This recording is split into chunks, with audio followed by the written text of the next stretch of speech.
ஐக்கிய நாடுகள் மனித உரிமை பேரவை கூட்டத்தொடர் தற்பொழுது ஜெனீவாவிலே நடந்து கொண்டிருக்கிறது. இந்த கூட்டத்தொடரின் ஆரம்பத்திலே இலங்கையின் வெளிவிவகார அமைச்சர் விஜித ஹேரத் அவர்கள் பிப்ரவரி 25 அங்கே ஒரு உரையை ஆற்றியிருந்தார். அதைத் தொடர்ந்து நேற்றைய தினம் ஜெனீவாவுக்கான இலங்கை பிரதிநிதி இலங்கையினுடைய நிலைப்பாடு சம்பந்தமாக ஒரு அறிக்கை வெளியிட்டிருக்கிறார். இந்த இரண்டு பேச்சுக்களையும் பார்க்கிற போது ஐக்கிய நாடுகள் மனித உரிமை பேரவை இத்தனை காலமாக, அதாவது 2012 ஆண்டிலே இருந்து இலங்கையிலே பொறுப்பு கூறலையும் நல்லிணக்கத்தையும் ஏற்படுத்துவதற்கு எடுத்திருக்கிற முயற்சிகளுக்கு தடை செய்கிற வண்ணமான கூற்றுக்கள் இப்பொழுது வெளியாகி வருகின்றன. கடந்த காலத்தில் இருந்த அரசாங்கங்களைப் போலவே 2015 ஆண்டு மங்கள சமரவீர வெளிவிவகார அமைச்சராக இருந்த வேளையிலே மட்டும்தான் இதை விதிவிலக்கு என்று சொல்லலாம். இலங்கையும் சேர்ந்து இணைய அனுசரணை கொடுத்து ஒரு தீர்மானம் நிறைவேற்றப்பட்டிருந்தது.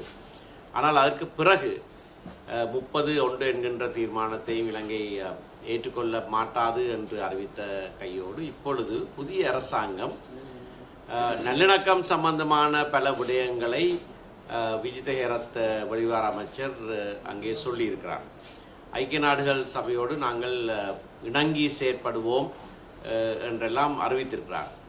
ஆனால் அவர் சொன்ன 3 நிறுவனங்கள், ஒன்று காணாமலாக்கப்பட்டவர்களுக்கான அலுவலகம், மற்றது இழப்பீடுகளுக்கான அலுவலகம், அதே போல் தேசிய ஒருமைப்பாட்டுக்காக உருவாக்கப்பட்ட அலுவலகம் ஓனூர் என்கின்ற அலுவலகம், இந்த 3ஐயும் தாங்கள் பலப்படுத்துவதாகவும் அதன் மூலமாகவும் நல்லிணக்க பொறிமுறை ஒன்றை ஏற்படுத்துவதன் மூலமாகவும் இந்த நீண்டகால பிரச்சனைக்கு தீர்வு என்று சொல்லியிருக்கிறார். மீள நிகழாமைக்கான உத்தரவாதம் என்று செப்டம்பர் 2015 ஆண்டு இலங்கை வெளிவிவகார அமைச்சர் சொன்னது ஒரு புதிய அரசியலமைப்பு தொடர்பாக, அதாவது தமிழ் தேசிய பிரச்சினைக்கு தீர்வாக புதிய அரசியலமைப்பு ஒன்றை உருவாக்குகிறோம் என்று சொல்லியிருந்தார். இந்த அரசாங்கமும் பதவிக்கு வரும் முன்னர் மிக தெளிவாக புதிய அரசியலமைப்பு உருவாக்கலை பற்றி சொல்லியிருக்கிறார்கள். ஆனால் இந்த கூட்டத்தொடரிலே அதை பற்றி அவர்கள் எதுவுமே சொல்லவில்லை. மாறாக இந்த அவர்கள் சொன்ன நிறுவனங்களுக்கு கூட தற்போது வரவு செலவு திட்டத்திலே போதிய ஒதுக்கீடுகள் செய்யப்படவில்லை. பேச்சளவிலே இருந்தால் மட்டும் போதாது, நிதி ஒதுக்கீட்டிலே தான் அவர்கள் உண்மையாகவே இதை செய்கிறார்களா இல்லையா என்பது தெரிய வரும். இந்த 3 நிறுவனங்களுக்கும் நிதி ஒதுக்கீடு போதுமான அளவுக்கு கொடுக்கப்படவும் இல்லை. அதற்கு மேலதிகமாக இந்த பயங்கரவாத தடுப்பு சட்டம் என்கிறதை முற்று முழுதாக நீக்குவோம் என்று வாக்குறுதி அளித்த அரசாங்கம், இந்த கட்சி தற்போது அதை நீக்குவது சம்பந்தமாக அதற்கு மாற்றீடாக வேறொரு சட்டத்தை இயற்றுகிறோம் என்று சொல்கிறார்கள். இவர்கள்தான் கடந்த காலங்களிலே எந்த விதமான மாற்றீட்டை நாங்கள் ஏற்றுக்கொள்ள மாட்டோம், பயங்கரவாத தடுப்பு சட்டம் முற்று முழுதாக நீக்கப்பட வேண்டும் என்று ஒரு கொள்கை நிலைப்பாட்டிலே இருந்தவர்கள் தற்போது அதனை மாற்றி அமைத்து வேறு விதமாக பேசுகிறார்கள். நேற்றைய தினம் இலங்கை பிரதிநிதி செய்த அறிக்கையிலே மிக முக்கியமான ஒரு விடயம் இருக்கிறது. அது சம்பந்தமாகத்தான் நான் இந்த ஊடகவியலாளர் சந்திப்பையும் ஏற்படுத்தியிருக்கிறேன். சாட்சியங்களை சேகரிக்கிறதற்கான ஒரு பொறிமுறை தற்பொழுது ஐக்கிய நாடுகள் மனித உரிமை பேரவை தீர்மானத்தின் பிரகாரம் மனித உரிமை உயர்ஸ்தானிகரின் அலுவலகத்தினாலே நடைபெற்றுக் கொண்டிருக்கிறது. SLAP ஸ்லப் என்று சொல்லுகிற ஸ்ரீலங்கா அக்கௌண்டபிலிட்டி ப்ராஜெக்ட் நடைபெற்றுக் கொண்டிருக்கிறது. மிக மிக முக்கியமானது.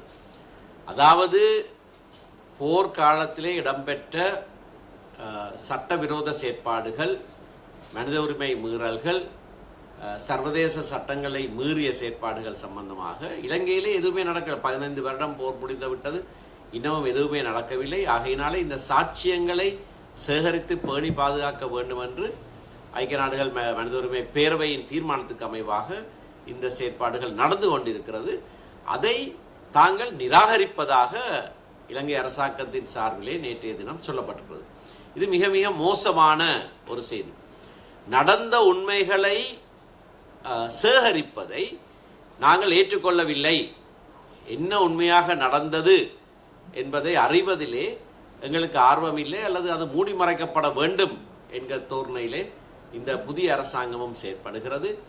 நல்லிணக்கம் உண்மையாக ஏற்பட வேண்டுமாக இருந்தால் அது உண்மையின் அடிப்படையிலே ஏற்படுத்தப்பட வேண்டும். உண்மையை மறைத்து எங்கேயும் எப்போதும் நல்லிணக்கம் ஏற்பட போவதில்லை. ஆகையினாலே இந்த புதிய அரசாங்கம் தங்களுக்கு வடக்கிலேயும் கிழக்கிலேயும் இருந்து ஆணை இருக்கிறது என்று சொல்கிறார்கள்.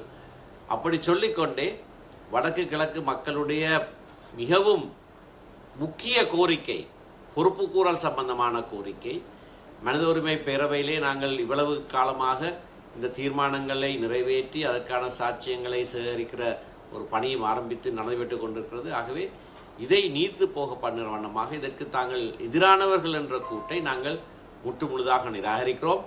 அரசாங்கத்தினுடைய இந்த செயற்பாடு தமிழ் மக்களுடைய வாஞ்சையை, அவர்களுடைய அபிலாஷையை மூடி மறைப்பதாக இருக்கிறது.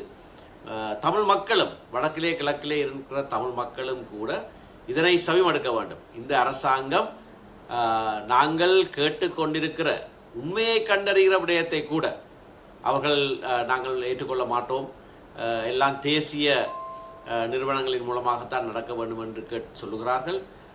உள்நாட்டு பொறிமுறை எதுவிலேயும் எங்களுக்கு அருகதை இல்லை, அக்கறை இல்லை, அதிலே எங்களுக்கு நம்பிக்கை இல்லை என்று எங்களுடைய மக்கள், அவர்கள் சார்பாக நாங்களும் பல தடவைகளிலே சொல்லியிருக்கிறோம்.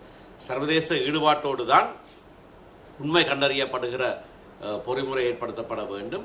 அதை இப்பொழுது செய்து கொண்டிருக்கிற போது அதை எதிர்ப்பதாக இலங்கை அரசாங்கம் சொல்லியிருக்கிறது. இந்த தேசிய மக்கள் சக்தி அரசாங்கம் உண்மையை கண்டறிவதை, போர்க்காலத்திலே நடைபெற்ற அட்டூழியங்கள் சம்பந்தமான உண்மையை கண்டறிகிற சாட்சியங்களை சேகரிக்கிற பொறிமுறையை தாம் நிராகரிப்பதாக சொல்லியிருப்பதை எங்களுடைய மக்கள் அவதானமாக இந்த வழியிலே கணித்து கொள்ள வேண்டும்.